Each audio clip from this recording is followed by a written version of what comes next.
which is slated for sale on November 22, pushes towards luxury by including metallic gold embellishments for a refined finish and swapping out the typical elephant pattern for rich suede.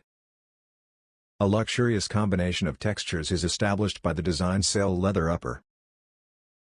The smooth gray suede strips that envelop the toe and heel provide a sophisticated substitute for the model's typical overlays of elephant prints.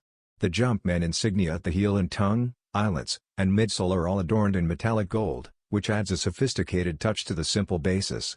An icy blue translucent outsole adds a contemporary twist to the design, while a clean white midsole balances the appearance.